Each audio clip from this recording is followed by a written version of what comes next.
Now what?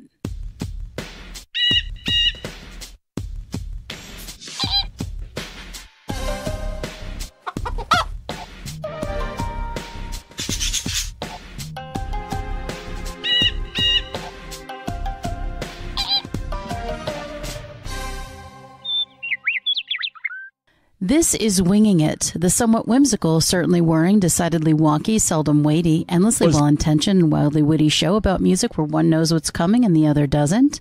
And it happens in between both proper to ensure you can spend anywhere from 15 to about 90 minutes with us.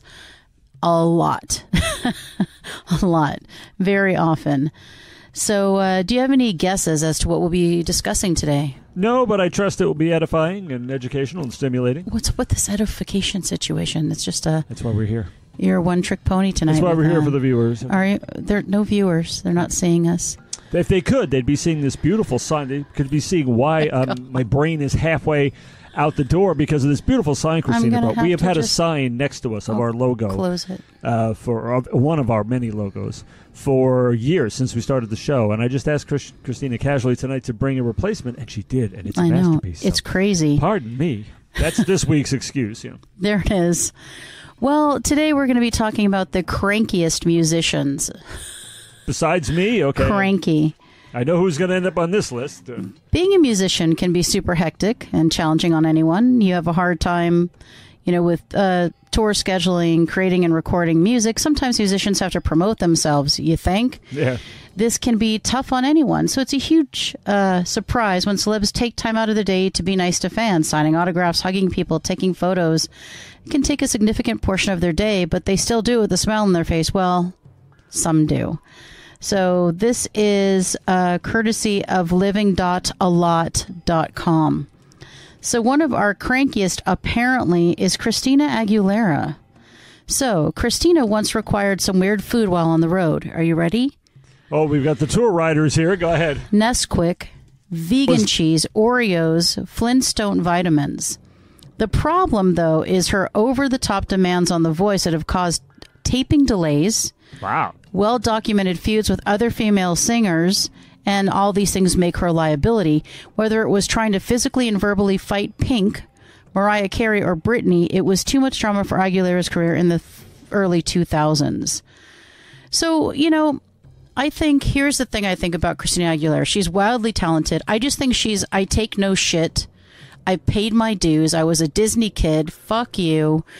Give me my just desserts, and if they don't, then she gets pissed, and she doesn't want to be disrespected. So I don't know. I don't know anything about her, but it's too bad because maybe she's a little bit of a diva. And honestly, I think it's either fans or any other professional associates. If it's that many, it does make you think it's got to be her, but of course, yeah. I don't know. Because these are people who would understand what it's like to be her because they're fellow celebrities, and that is different from the usual case. Where it's some disgruntled fan who I do not identify with. But, in this case, it makes you kind of think maybe it is her. Yeah, again, I think it's kind of similar for some of these people on this list. Like Celine Dion's also on it.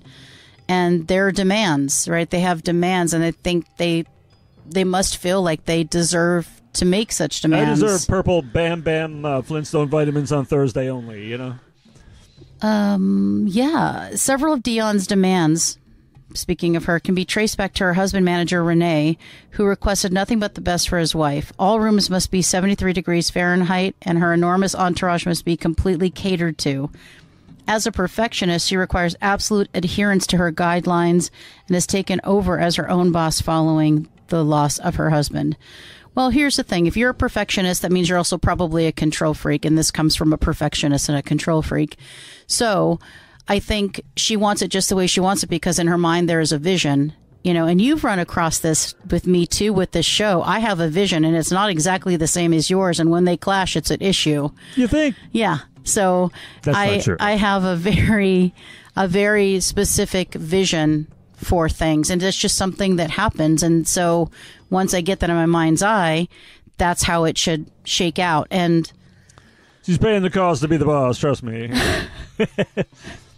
I don't really want to be the boss, but I just want to make sure I want you to be. That we're doing things the right way. This show takes a lot of work, so I think it's the same thing that, and obviously on a grander scale, far grander. But she's like, hey, this is my show. This is my voice. This is what I want to represent to the world.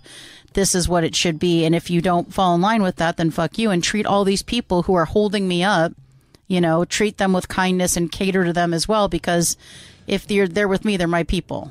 Yeah, and I think there's a resentment that a lot of and there's a toy boat that a lot of people have. There's a resentment that a lot of people have for somebody who's at a pinnacle like that, and they look for these things, and it really isn't fair. I mean, she does have a vision. Yeah. I remember somebody who it was, somebody I don't even like, but Kanye or somebody like that, where he had a vision for like certain screens and monitors at a show and everything, and it wasn't available, and he got upset, and people thought he was being a pissy little bitch or something. I was like, no, I understand. He wants to put on a certain kind of show. Yeah. And I think that's probably the case with Celine Dion. I think so too. I think it makes sense. And here's another thing: we can't get past a list like this without talking about Madonna, right?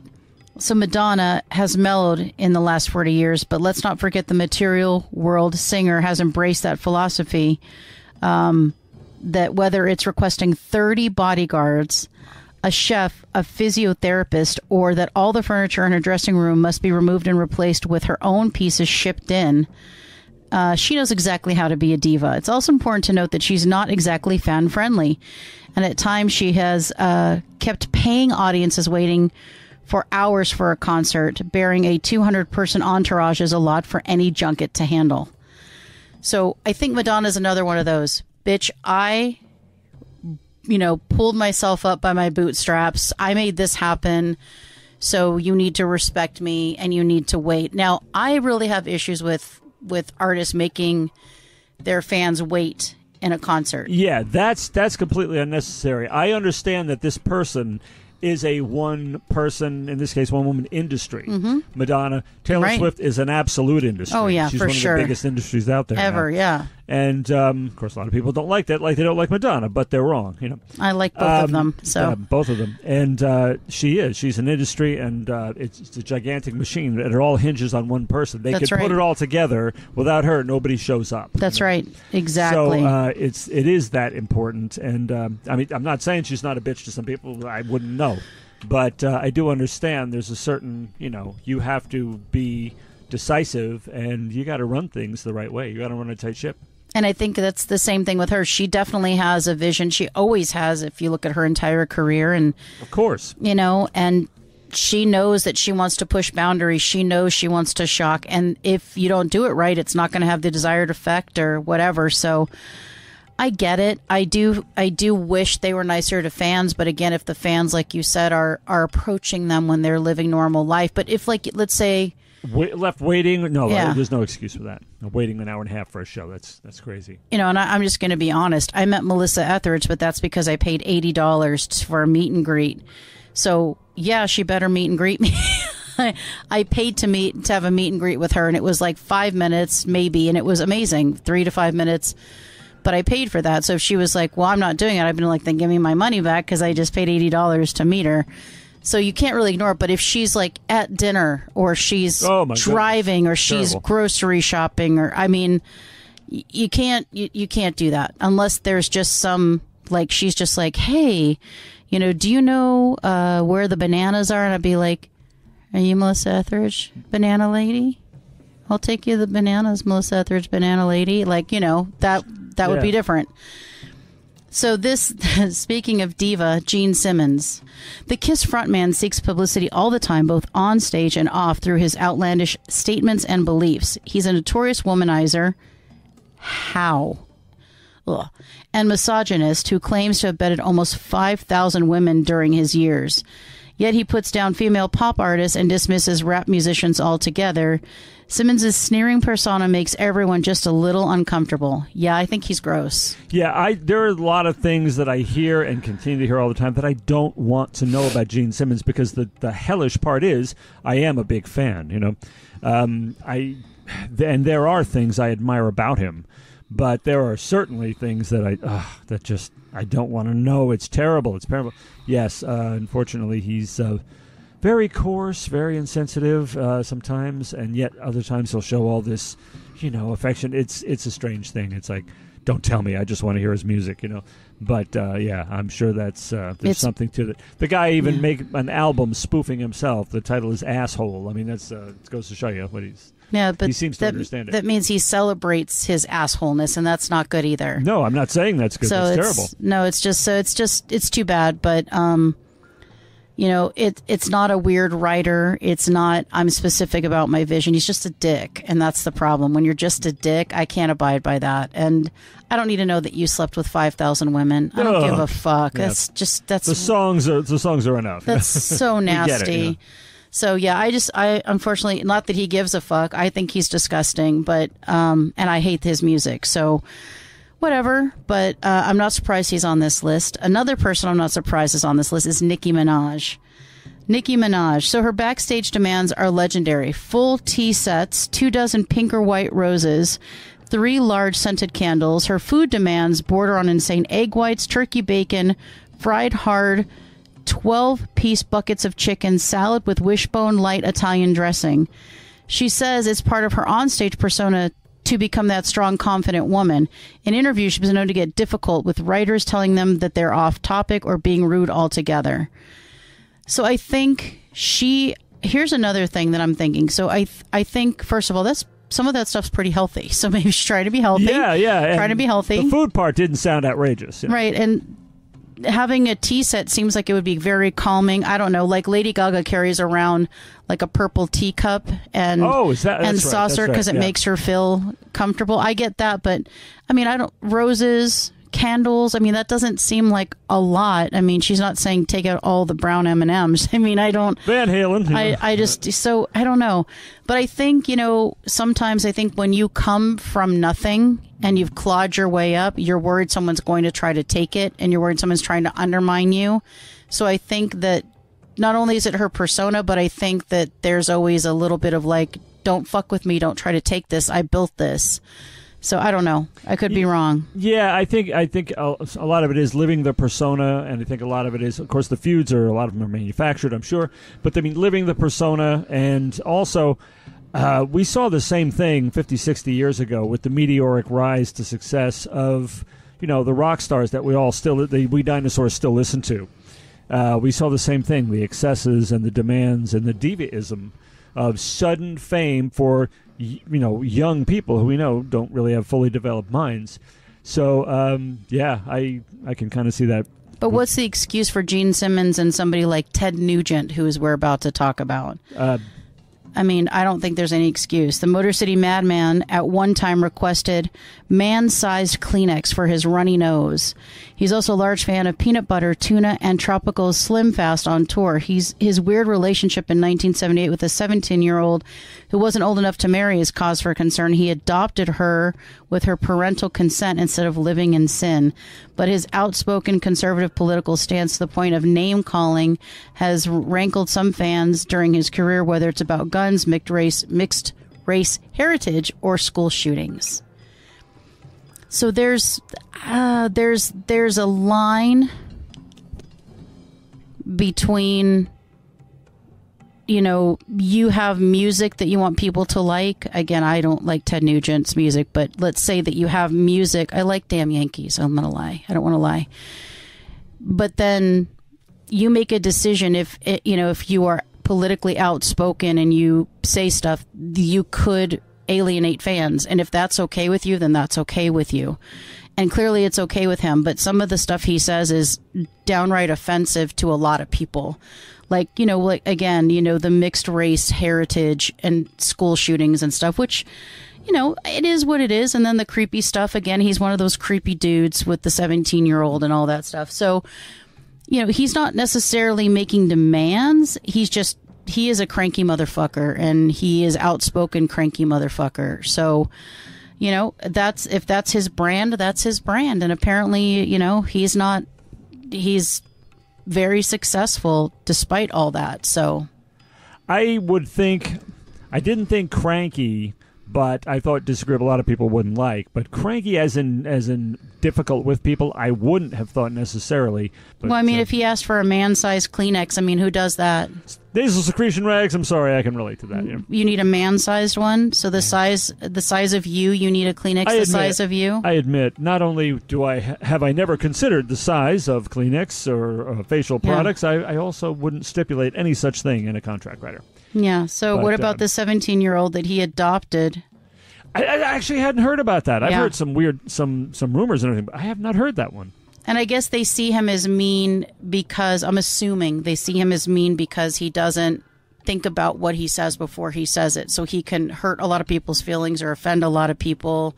I say kind of like the Gene Simmons thing where he doesn't give a fuck. I'm going to say what I want to say, and I'm going to, you know what I mean? I don't give a fuck. If you don't like it, then don't listen to me. I'm taking it all the way to the bank. That's right. So go suck on a chili dog, you know? Yeah, so I don't know. But anyway, Mariah Carey, not surprised that she's on here. Not terribly surprised.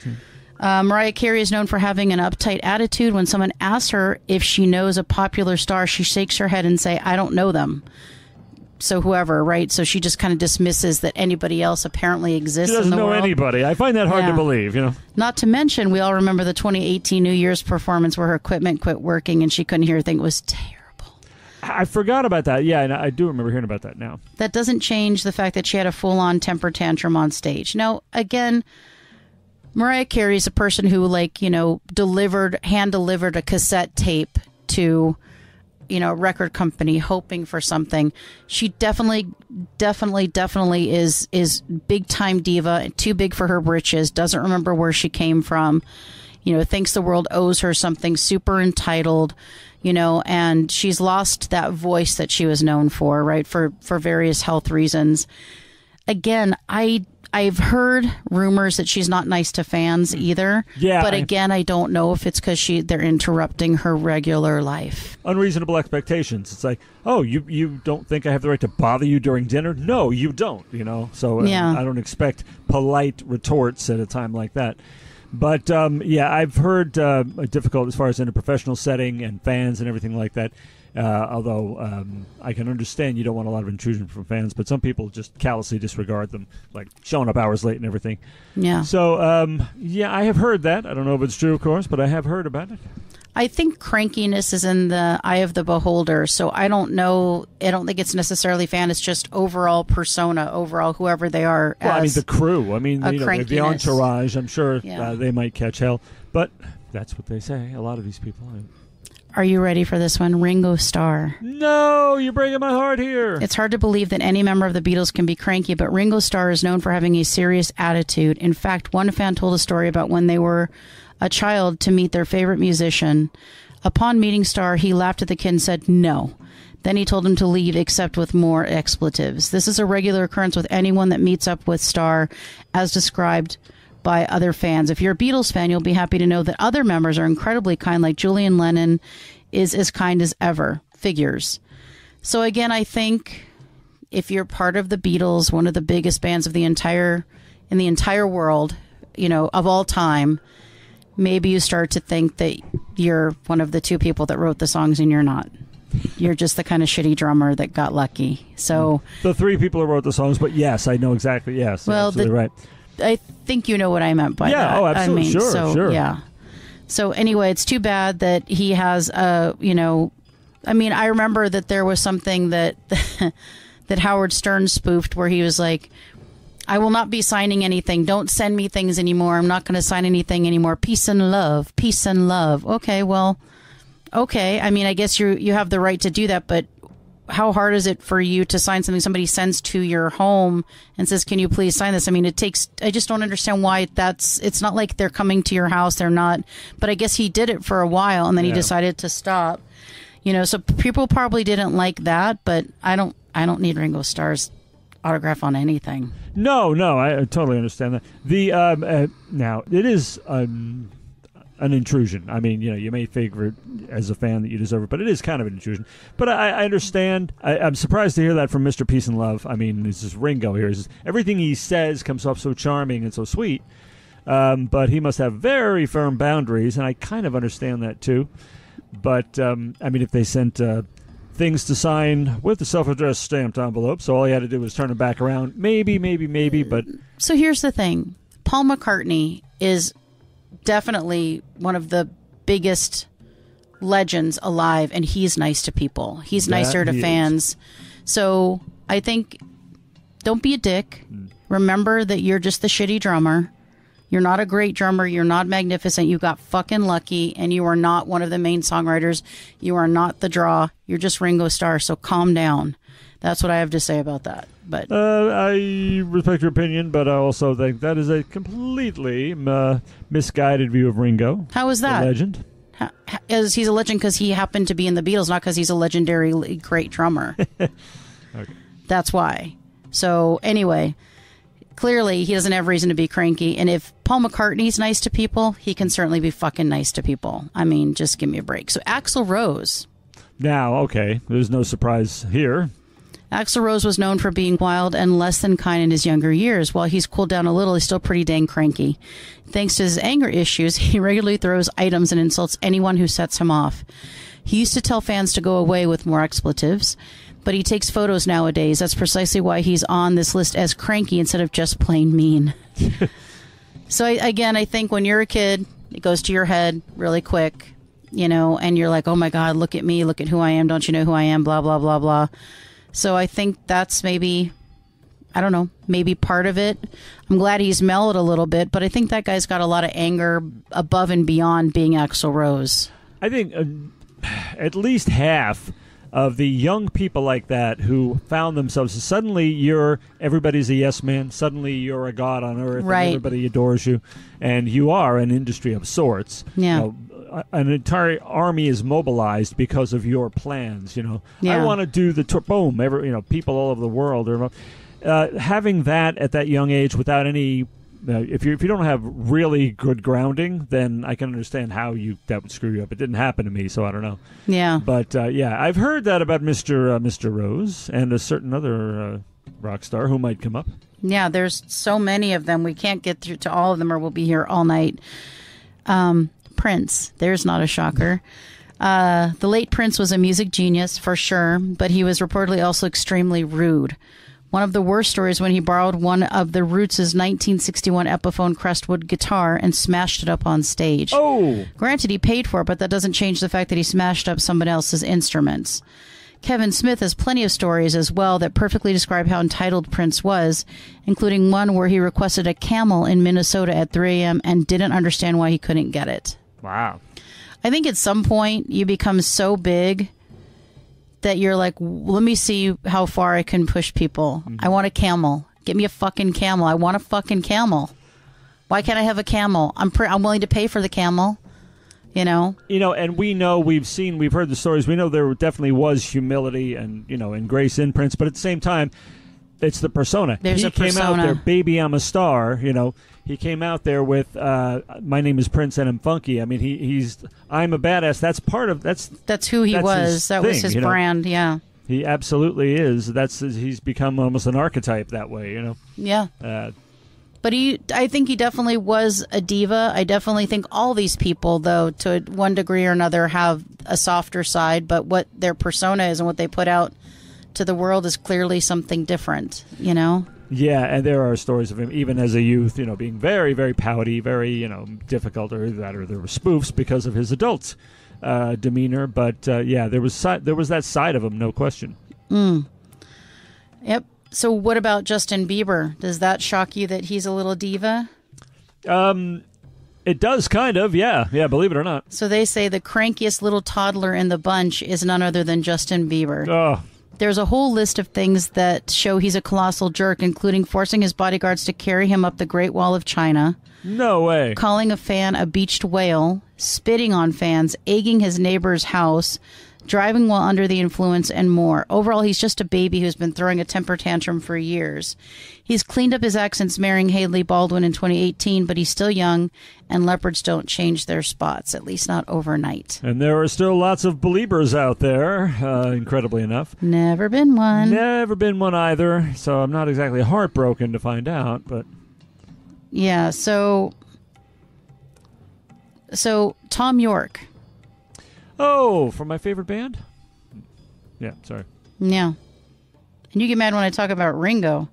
Tom York is the sort of person, is going to be cranky when you meet him. He regularly curses at fans, mostly for requesting one of their most famous songs, Creep. Yeah. Fans who meet him on the street, however, don't have a better time. He's an intense person and hates to be approached by people. In the words of people who meet him, he's a jerk. So clearly, I think this is a case where you have an introvert, kind of like me. Kurt Cobain. Oh my God. Kind of like Kurt Cobain. And they're kind of shy, quiet people who like to create music, but I don't think the fame monster is their favorite thing.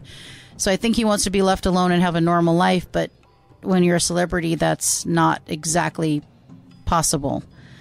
So I don't know, but clearly you don't want to try to chat with him because clearly he's not nice, and I can kind of see that because he's a loner. And he just doesn't want any part of it. But that's unfortunate. I think it's really unfortunate. I'm sure he's a paragon of mental health, like everybody who listens to Radiohead.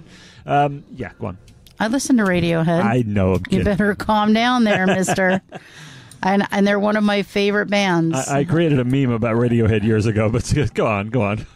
They're taking it all the way to the bank, all your criticism, just like Ringo doesn't give a shit that I don't think he's a great drummer. And I think most of the free world knows he's not a great drummer. I made a meme of a can. It says, Radiohead's Solicide kills the will to live dead, and... Sorry, go ahead. Yeah, but you also say that about Pink Floyd, so I can't take anything you say, in that realm as anything with any credence. That's a stretch on what I said about Pink Floyd. It's very sad. It's very, it's very, like, down. It definitely, For those who are susceptible to manipulation, yes, but, I'm fine with Pink Floyd. Yeah, that's not what you've said in the past, but that's okay. If you're changing your tune about the Floyd, I'm down. Katy Perry. I don't think this is a shocker. Everyone knows that Katy Perry regularly has spats with other stars, including Taylor Swift and the other judges on American Idol.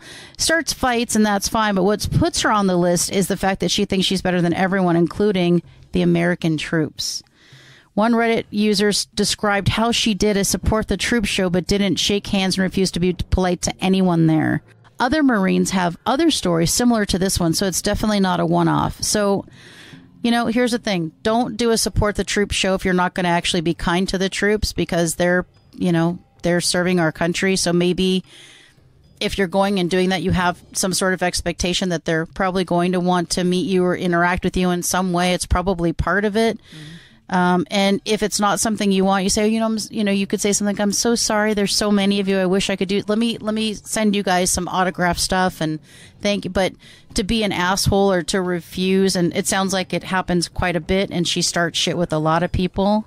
Yeah, I'm sure Suzanne Summers shook a lot of hands. And Katie, come on now. It just doesn't make sense. There's so many more here. I'm trying to find, like, what are some egregious ones? I mean, should we leave David Crosby alone or should we call him out? I don't know. So I'm not surprised. That's one that doesn't surprise me. And I'm sure somewhere on the list, Peter Townsend has to show up there somewhere. Let's see. And I wouldn't be surprised to find Trent Reznor. Nope, they're not on here. Marilyn Manson. Nope.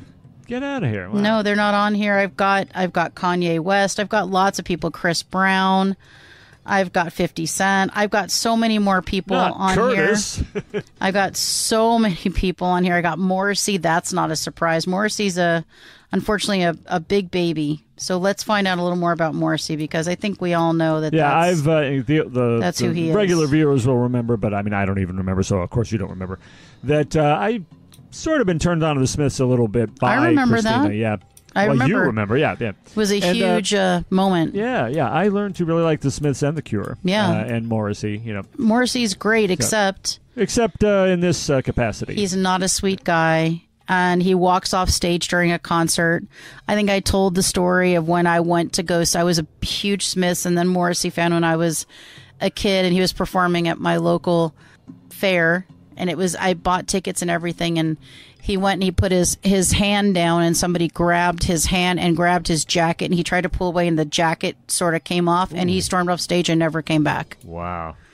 And I was like, Hello? I can see being upset, but I mean, you can't leave the audience for that. Well, you know? but then, I mean, I don't think the person meant to grab the jacket. They were trying to grab his hands, and then he like jerked away. So I mean, he's like a 5-year-old. Yeah. I'm sorry, but since he's a vegan, he walked off stage during a show when smelling barbecue. Oh no! Come on, claiming, man. "I hope it's human," is what he said. Yeah. Oh, good. Please. See, these are the things I don't want to hear. On top of that, he defended Kevin Spacey, saying that he was unnecessarily attacked following the accusation of sexual harassment and pedophilia.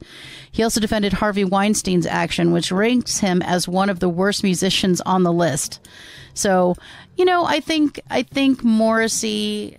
I think Morrissey's damaged goods. I think he's had issues since he was a kid. He's always, you know, I don't run with the pack. I don't give a fuck what anyone thinks, you know, and he's got that snarkiness, you know, about his music. Yeah, I mean, that's the way the music is written, you know. And I like it. I really do like it. And I like the snark. I just wish he wasn't so pissed off at everybody and pissed off at the world, but that's how he's been since he was young. There are people who are supposed to be very difficult, like Frank Zappa was supposed to be, you know, people who think they're smarter than everybody else. And sometimes they'll apply that into some, you know, shrewd lyrics, using lyrics clever, like the Smiths, you know, or like Morrissey. But sometimes they'll just be assholes way beyond what, you know, could be justified. And that's a pity, you know. I just don't know why anyone has to be an nobody asshole. Has to be, you know. That's what I don't understand. I mean, I get that you're rich and you're famous and I just want a normal life. But if you had any means to see other people who were famous, I think you knew what was going to happen. So I think there was a choice made there that you knew that your life could no longer be your own because of the way celebrities are treated here, which again is neither here nor there, but everyone's on notice that that's what happens. There's paparazzi. People are going to want to talk to you. People feel like they know you. People want to interact with you. People want to tell you what your music means to them. All these kinds of things. I mean, that's part of it. I'm not saying it's right or wrong. It is what it is. And if you want to be, it's a damn shame, most of it. You know? But if you want to be famous, or you know, that's your intention is to be in the public eye. That's just part of it. And it sucks, but that's part of it. So it's not like they could go and going, I had no idea it was going to, it's everywhere. You can see what's going to happen. So for you to be so pissed off about it happening, it's what's making your life this good. All of these people, they're buying your albums, they're going to your concerts. They are what are making your life good. So they at least deserve a modicum of respect. And on that note, Taylor Swift is that artist. She is kind to anybody she can be kind to. She is, if you've watched any of her concerts or what she does with kids, how she interacts with kids, you know, she does this really cool thing there. It's all over the internet. I've talked a couple times about the downside of being on social media, seeing this being decried and this same old complaint. But, however, you're constantly confronted with evidence of what you just said, which is that Taylor Swift is just like a doll to everybody. Well, I think that my favorite parts are, you know, we're all at concerts, and there's nothing more gratifying than feeling like an artist sees you. Mm-hmm. And one of the things that she does, and there are dozens and dozens and dozens of different accounts from the Eras Tour where she sees the person and she points right at them, and they have on camera that she's pointing at them, and then she winks at them or she smiles at them, you know, and she points at them. She makes those overtures. She can't do it for everyone, but the fact that she does it at all, she doesn't have to. Yeah. And, you know, she has, you know, kids that are struggling, kids with disabilities, whatever it is. She treats them with a lot of respect and gives them stuff. I mean, it's a very different artist, and she's 30 something. So it's not like she's new to this. She's been doing it for, 15 plus years. Right, 15, and she doesn't have to. She could be a bitch. She could be totally dismissive. She could never make eye contact. She could never do any of that. And everyone would be like, well, that's Taylor Swift. But she doesn't. She wants to be different. So many people in the position like her, like we've talked about, she's an industry. Yeah. You know, oh, yeah. And a big one. Yes. She changes economies where she goes. Absolutely, yeah. Which is, I never thought I would see that in my life. Yeah. And I grew up the era of big rock bands. Sure. Big music acts, superstars. Yeah. I've never seen anything like this. Nobody has. Never. No. And she could be, feel like queen of the world. Of course. Which she's closer to being than, like, almost anybody. Yeah. She's way more influential than lots and lots of politicians. And 100%. Heads of state. For sure. She's an industry. Yeah, she's an industry. She's a big one, Yeah. More than the gross domestic product of many countries. Yeah, she can shift culture. She can do that. By all accounts, relationships and shit that I don't care about and I don't want to hear about aside, by all accounts, she treats everybody great. Yeah, who cares if she dates and they don't work out? That's called life. Yeah. It's divorce and that's dating a risk that the people who date her take. Really. Right? It's not like they don't know she's famous. Yeah. Everyone in the free world knows even people in unfree countries know that she's famous. So I just think it's exhausting either way. It's exhausting to be in the public eye, whether you're Taylor Swift or whether you're a new artist, but you always have the opportunity to be kind. Mm-hmm. And you always have the opportunity to do for others what you wish someone had done for you. Yeah. And to have Melissa Etheridge, for example, point to me while she was singing, I would have lost my shit. Has she ever done that? No. And I've been in the second row. But Taylor makes a point to do that because she remembers where she comes from and she remembers being a fan. And she's the biggest fan, right? Even now, she cheers her friends on like she's in the audience. She freaks out like she's the biggest fan. She just seems grounded in a way that many others aren't. I just saw a clip of her at friggin' The Thing, Coachella. A clip of her and Ice Spice, one of our more absolutely worthless artists as far as I'm concerned. Mm-hmm. Ice Spice was on stage doing a Taylor Swift song.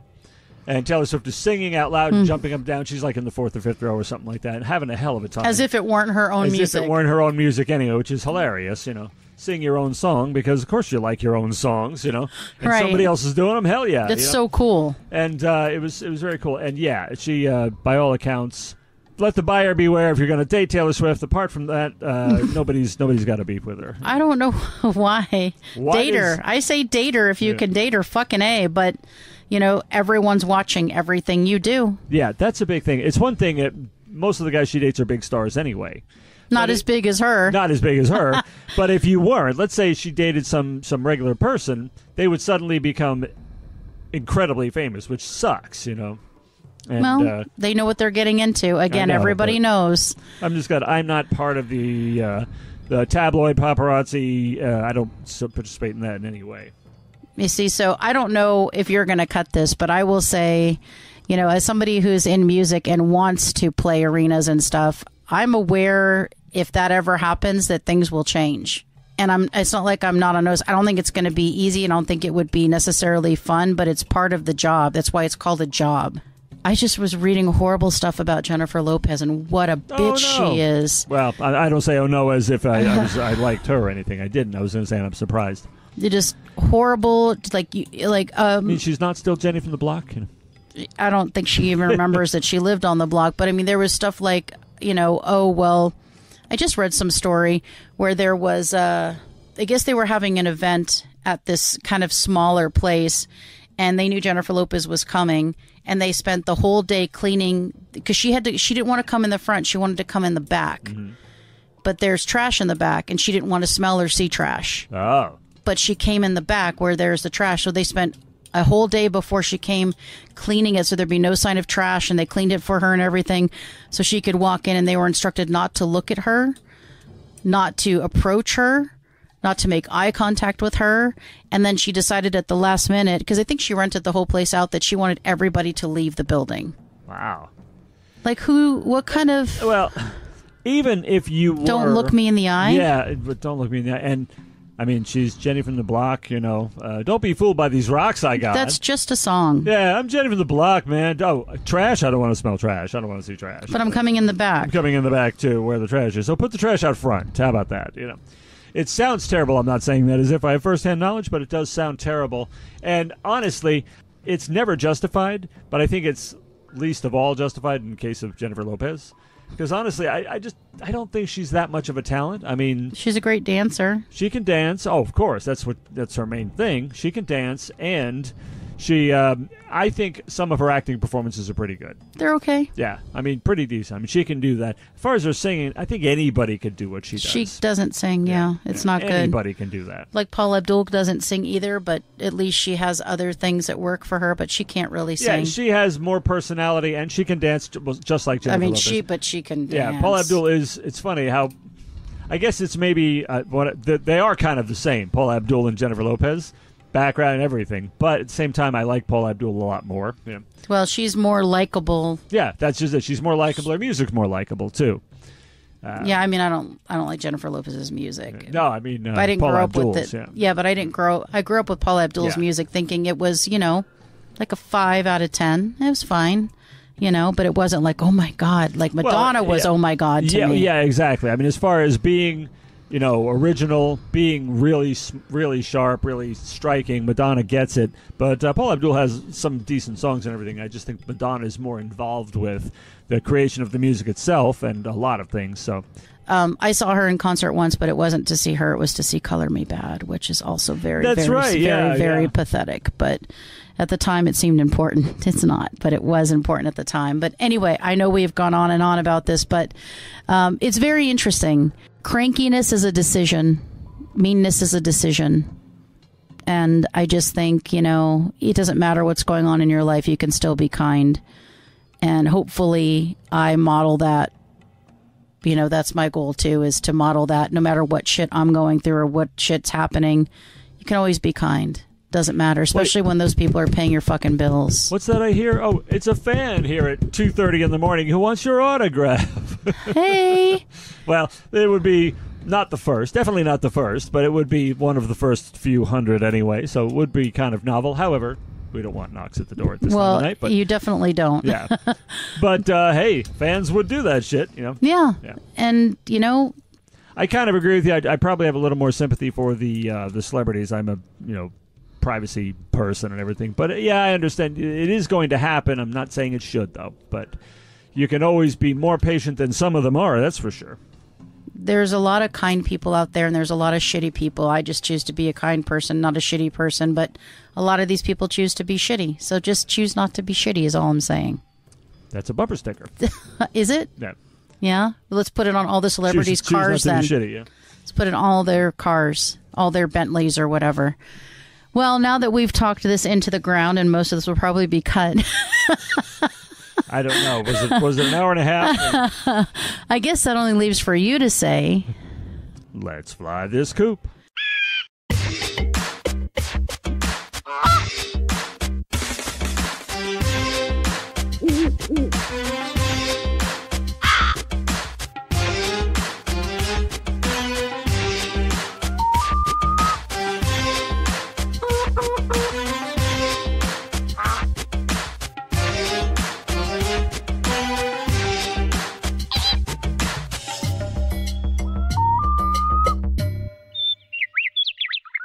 This has been Winging It, a presentation of Birds of a Feather on What the Flock Radio.